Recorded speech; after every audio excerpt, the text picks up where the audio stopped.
नमस्कार, रायसीना रिपोर्ट्स में आपका स्वागत है। मैं हूं राजेश आहूजा और हम फिर से हाजिर हैं flash point with Surendra Singh Oberoi में, जहां हम लगातार बात कर रहे हैं इजराइल और अमेरिका के ईरान पर हमले की। और अब जो खबर आई है कि इजराइल के जो ताज़ा अटैक था उसमें उस बिल्डिंग को निशाना बनाया गया जहां पे ईरान के अगले सुप्रीम लीडर का चुनाव हो रहा था। यह डोनाल्ड ट्रंप ने कहा 4-5 हफ्ते लग सकते हैं इस वॉर में, और हो सकता है कि वो ग्राउंड इन्वेजन भी करे।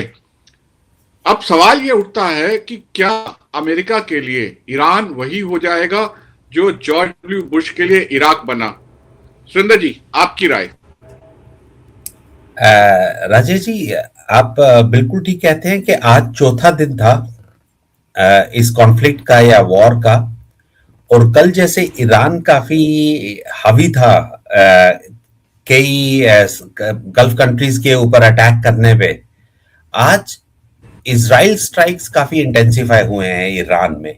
और जैसा आप बोल रहे हो कि कौम जो कि उनका रिलीजियस हेड और एक यूनिवर्सिटी और एक सारी स्टडीज वहां होती हैं और most of the Shia priest वहीं से आते हैं। तो एक मीटिंग जो कहा जा रहा है कि नए लीडर ने स्पिरिचुअल लीडर को सिलेक्ट करने के लिए हो रही थी और उस पर अटैक हुआ है, ये क्लेम है, लेकिन कंफर्मेशन उस पर बिल्कुल नहीं हुआ है। लेकिन अटैक हुए हैं कौम पे, तो इस पे बम्बार्डमेंट हुई है। लेकिन इजराइल का दावा है कि उनका आज का मिशन सक्सेसफुल रहा है। उन्होंने जो मिसाइल प्रोडक्शन कैपेबिलिटीज थी वो किसी हद तक डिस्ट्रॉय कर दी हैं, और जहां वो स्टॉक पाइल्स के एरिया भी थे ईरान के, उस पे भी काफी अफेक्ट कर दिया हुआ है।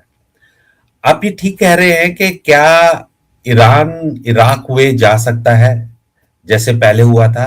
देखिए, अगर ये ऐसे ही चलता रहा तो कॉस्ट ऑफ वॉर बहुत ज्यादा इंक्रीज होने वाली है, और ईरान का सरवाइव करना उस कॉस्ट ऑफ वॉर में 1 महीने 1.5 महीने के बाद काफी डिफिकल्ट हो जाएगा, और उनके पास इतना स्टॉक पाइल भी नहीं रहेगा।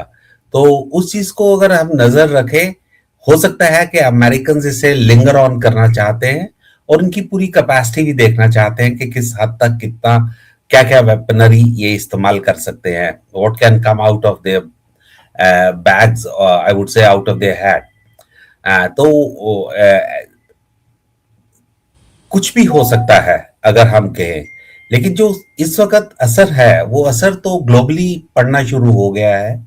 ऑयल प्राइसेस काफी ज्यादा इंक्रीज हो गए हुए हैं, और ईरान में सिविलियन कैजुअलिटीज बहुत ज्यादा इंक्रीज हो गई हैं। वहां ईरानियन रेड क्रिसेंट ने एक स्टेटमेंट निकाला है कि 787 people have been killed nationwide since Saturday. तो वो एक काफी खलबली सी मच सकती है ईरान में। और ईरान में ऑलरेडी फूड की बड़ी शॉर्टेज हो गई है। वहां ऑर्डर भी दे दिया है ईरान एडमिनिस्ट्रेशन ने कि कोई चीज अब एक्सपोर्ट बाहर नहीं होगी, लोगों के लिए वहां अवेलेबल होना चाहिए स्टॉक। तो एक पैनिक शॉर्टेज क्रिएट हो रहा है। इसीलिए मैं कहीं ना कहीं देख रहा हूं कि कॉस्ट ऑफ वॉर को इंक्रीज किया जा रहा है, और शायद यही है कि वो अटैक करके फिर ऑब्जर्वेशंस कर रहे हैं। टॉप लीडरशिप है नहीं। आज दोबारा ट्रंप ने बोला है कि मैं बातचीत करने के लिए तैयार नहीं हूं क्योंकि वहां पे कोई लीडरशिप नहीं है, ऑल हैव बीन एलिमिनेटेड। लेकिन उनके प्रेसिडेंट हैं और जिस तरीके से डिसीजंस हो ले रहे हैं और अटैक हो रहा है, तो उनका कहीं सेकंड लाइन ऑफ कमांड है। मैं पहले भी आपको ये बोला था कि जो पहले 7 डेज हैं, most probably they will go into the morning. जो पॉलिटिकल डिसीजंस होंगी, ऑलरेडी आज 4 दिन हो गए हैं उस चीज को, वो मोस्ट प्रॉब्ली ये 7 डेज के बाद ही होगा, जब टोटल ऑफिस दोबारा एक्टिवेट हो जाएंगे, लोग सारे बाहर होंगे, ब्यूरोक्रेसी दोबारा एक्टिवेट होगी, और थोड़ा सा मॉर्निंग ईरान में कम होगा। तो ये चीज काफी इंपॉर्टेंट है। लेकिन साथ ही आज जो 2 अटैक हुए थे गल्फ कंट्रीज में, एक तो US embassy in Riyadh was hit by drone वहां पे, तो वो वहां पे वो बंद हो गई है। और कल कुवैत की एम्बेसी पे हुआ था अटैक यूएस का। और जो दूसरा मेजर बड़ी न्यूज आज की है वो कि जो स्टेट ऑफ होमस के ऑयल शिपिंग कॉस्ट बड़ा सर्ज हो गया है कि जी। लोग अब जो हायर करते थे शिप्स वगैरह ट्रांसपोर्ट करने के लिए, तो they have 3 times increase the rate for the transportation and rightly so. I mean एक बीबीसी बता रही थी कि $400,000 वो मांग रहे हैं और वो Middle East to China search करने के लिए और कुछ बैरल्स लेके जाने के लिए। तो ये एक बहुत बड़ा डिफिकल्ट इशू बन जाएगा globally for most of the countries कि 6 दिन 7 दिन 10 दिन का स्टॉक होगा मैक्सिमम। कुछ कंट्रीज के पास 2 हफ्ते का या 1 महीने का स्टॉक होगा, लेकिन शॉर्टेज हो जानी है, स्मगलिंग होनी है, ब्लैक मार्केटिंग होनी है, एनर्जी की बहुत जरूरत रहेगी। तो एक टेंशन क्रिएट हो जाएगी ग्लोबली अगर कोई सोल्यूशन नेक्स्ट वीक पे नहीं हुआ। जो लगता नहीं है कि सोल्यूशन आएगा, the way both sides are trying to now act very rigid at the present scenario. जी। डोनाल्ड ट्रंप की एक आदत है कि वो हमेशा ओपन एंडेड रहते हैं अपने एम्स को लेकर, ताकि वो कभी भी अपनी विक्ट्री डिक्लेयर कर सके। वो बोलेंगे बाद में कि हमारा तो मकसद था खामनेई की मौत का और वो हमारा पूरा हो गया, और रिजीम चेंज की तो हमने बात ही नहीं की थी। फिर वो बोलेंगे कि नहीं, हमारा मकसद था ईरान जो है उनका न्यूक्लियर प्रोग्राम बंद होना चाहिए, वो हमारा मकसद पूरा हो गया, अब हम युद्ध खत्म कर देते हैं। लेकिन एक रियलिस्टिकली अमेरिका में आकलन हो रहा है जिसमें ये कहा जा रहा है कि ईरान से निपट पाना इतना आसान नहीं है, क्योंकि जिस तरीके से ईरान की बची खुची लीडरशिप भी लड़ाई में टिकने का वादा दिखा रही है, और जिसकी वजह से डोनाल्ड ट्रंप को बोलना पड़ा, पीट हेक्सेट को भी बोलना पड़ा, जो उनके डिफेंस सेक्रेटरी हैं, वॉर सेक्रेटरी हैं, माफ कीजिएगा, तो उनको जिस तरीके से ये बताना पड़ा कि जनता को कि 4-5 हफ्ते लड़ाई चल सकती है और हमें अपने सैनिक जमीन पे भेजने पड़ सकते। लगता है कि अमेरिका को अब समझ में आ रहा है कि वो जिस तरीके से देशी भाषा में कहते हैं कि उन्होंने कुछ भारी लकड़ी उठा ली है। देखिए, अगर आप डोनाल्ड ट्रंप की बात करें तो सैटरडे से आज तक बीच में 1-2 दिन उन्होंने छुट्टी भी ली थी और कोई स्टेटमेंट भी नहीं दिया था, लेकिन उन्होंने अपनी स्टेटमेंट्स काफी चेंज की हैं। जैसे आप बिल्कुल ठीक कह रहे हो कि पहले रिजीम चेंज की बात की थी और सेकेंड डे उन्होंने 3 ऑब्जेक्टिव्स अपने बना दिए थे। तो पहले तो एक ही ऑब्जेक्टिव था कि रिजीम चेंज होगा और वो एकदम लोगों को बोला था that they should come out, army should I mean leave the weapons and take over the government public को। जब वो चीज नहीं हुई तो सेकंड ये बोला था कि हम इनका मिसाइल प्रोडक्शन कैपेसिटी बंद कर रहे हैं, जो इनका न्यूक्लियर वेपन्स साइट्स हैं उनको डिस्ट्रॉय कर रहे हैं, और थर्ड कि उनकी नेवी को हम टोटली डिस्ट्रॉय कर रहे हैं, अगर आप उनकी कल की स्टेटमेंट देखेंगे। और आज दोबारा अलग स्टेटमेंट दे दी है उन्होंने, ये कहा है, इनफैक्ट कहा है कि आप कोई भी ग्रुप्स बाहर आए और टेक ओवर कर लें। इंडायरेक्टली ये कह रहे हैं कि आर्म्ड ग्रुप्स भी आ जाएं और वो भी ये टेक ओवर कर जाए। तो ये काफी फ्लक्चुअलिटी है। मैं ये फ्रस्ट्रेशन नहीं कहूंगा, मैं ये कहूंगा कि वो खुद उन्हें मालूम नहीं है कि इस वक्त क्या स्टेटमेंट्स देनी चाहिए। कल तक बड़ा इंपॉर्टेंट है कि वो कल जब कांग्रेस को फेस करते हैं और कांग्रेस में वो क्या स्टेटमेंट्स देते हैं। अभी कुछ देर तक के अंदर वो जर्मनी के जो इस वक्त चांसलर हैं वो वॉशिंगटन डीसी में है, शायद ये दोनों मिलके कुछ स्टेटमेंट्स दे रहे हैं मीडिया को। तो आज भी अभी कुछ अभी जैसे हम बात कर रहे हैं शायद वो तब शुरू भी ना हो गई हो मीटिंग, लेकिन उसमें भी जरूर media is going to ask them some difficult questions. तो उस चीज में इनका काफी परेशानी है इस वक्त। आई पर्सनली सी के डिसीजन मेकिंग इनकी उस तरीके की नहीं है जैसे कंसिस्टेंट होनी चाहिए थी, और साथ वो काफी डिपेंडेंट है अब ईरान के ऊपर, सॉरी इजराइल के ऊपर। इजराइल शायद लीड ले रहा है और वो सपोर्ट कर रहे हैं, इवन दो जो इश्यूज हैं वो हमेशा डिस्कस तो होते ही होंगे। और जो दूसरी बात है, जो एक्सटेंशन हो गया हुआ है, आई डोंट थिंक अमेरिका ने इतना एक्सपेक्ट किया था।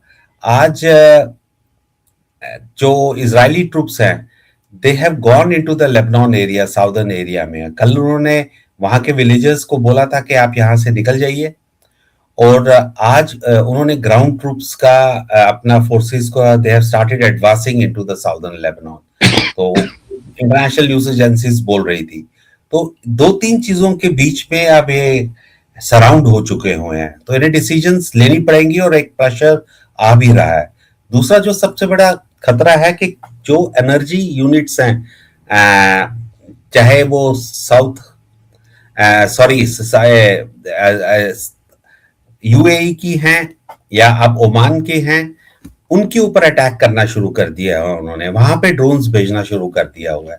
और अगर ये कुछ ऑयल वेल्स वगैरह में अगर आग लगना शुरू होगी तो एक बहुत बड़ी ही परेशानी हो जानी है आगे जाके। और आज उन्होंने अभी अभी वार्न भी किया है ईरान को कि दे शुड नॉट अटैक दरान। दरान में अमेरिकन काउंसिल भी है, एक वहां पे कॉन्सुलेट है, और उनका सबसे बड़ा एनर्जी का यूनिट्स वगैरह रिफाइनरी सऊदी अरबिया की वहां पे है। तो एक डिफिकल्ट सिचुएशन बनती जा रही है। आई थिंक इन लोगों का असेसमेंट ये नहीं था कि यहां तक इस लेवल तक हो जाएगा, और इस चीज को सबको खत्म करते करते भी टाइम लग जाना है। और दूसरा देखिए कि ट्रेवल कितना बंद हो गया है लोगों का। हमारे इंडियंस कितने स्टैंडर्ड हैं, और थ्रू आउट वर्ल्ड के कंट्रीज में, जो गल्फ कंट्रीज में यूजुअली हॉलीडेज वगैरह में जाते थे, सब जगह परेशानी है। सारे इंटरनेशनल एयरपोर्ट्स पे फ्लाइट्स कैंसलेशंस हो रही हैं, और एक मेजर लॉस वो भी हो रहा है। तो इट्स अफेक्टिंग जी ग्लोबली, बिल्कुल। It's very much affecting. और दूसरी बात यह कि जो इमेज थी कि आप गल्फ कंट्रीज में जाके सुरक्षित तरीके से आप अपनी हॉलीडेज मना सकते हैं, वो एक इमेज शैटर्ड हो गई है पूरी तरीके से।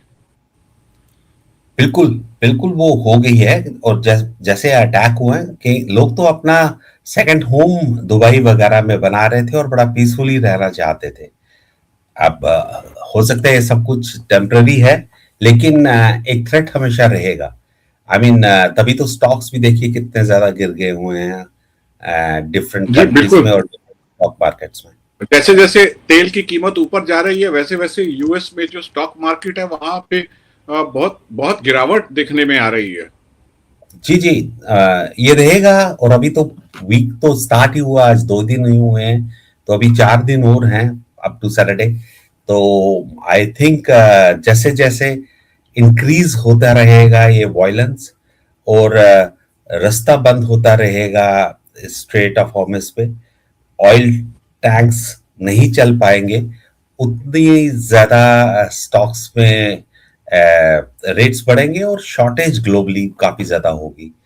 क्योंकि लॉजिस्टिक चेन्स पे अगर अफेक्ट होगा तो वर्ल्ड वाइड पे काफी अफेक्ट होता है। सारी जी। चीजें इंटरलिंक्ड है हमारे ग्लोबल बिजनेस में। डोनाल्ड ट्रंप किसको बलि का बकरा बनाएंगे अगर ये इराक की तरह ये युद्ध भी जो है खिंच जाता है और अमेरिका बुरी तरीके से इसमें फंस जाता है? क्योंकि डोनाल्ड ट्रंप की आदत है श्रेय लेने की।